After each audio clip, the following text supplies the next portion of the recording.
It's a windy day here in the city of Newburgh, New York, and I'm near a local dumpster. I don't own it, it belongs to somebody else. See, they spray painted mine on it, and B.O.B. I don't know what that means. So I'm here looking at this PEUGEOT ISERAN, is that how you pronounce it? Mixte road bike.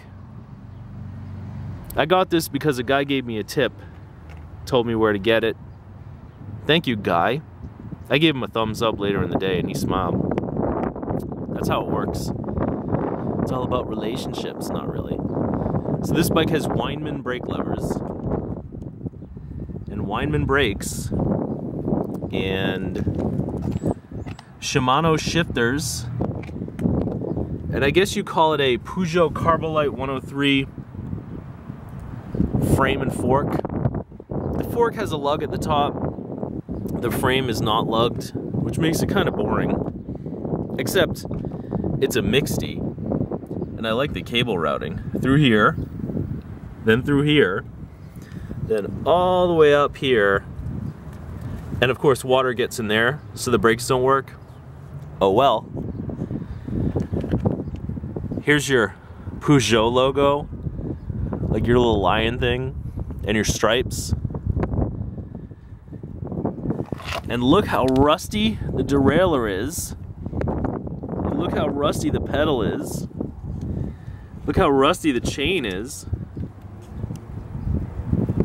Oddly, the rear derailleur's not that rusty. Look how rusty the skewer is on this Maillard hub. And look how rusty the little eyelets are in the rim. Why make an alloy rim with untreated steel eyelets?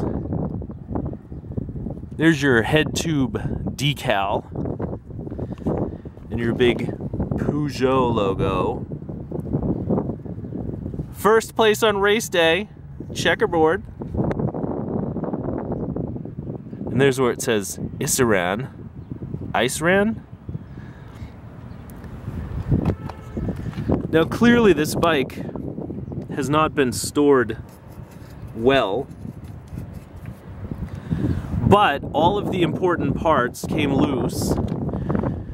You know, the seat post and the stem, the pedals, and it looks like it's gonna blow over in the wind. So all someone needs to do is clean this thing up, replace the wear parts, the cables and stuff, and it will be a really cool little bike. Or they can take it and turn it into what's called a single speed bike, where you take off all the gears and just put one gear in the back. See, right now there's 12. 6 cogs attached to the Maillard Helicomatic back hub. Get rid of all those. 1, 2, 3, 4, 5, 6. Get rid of one in the front. Then you have a single speed bike, which is fun and lightweight and easy to ride. But I will leave that up to the next person who owns this, because I'm out. Thanks for watching.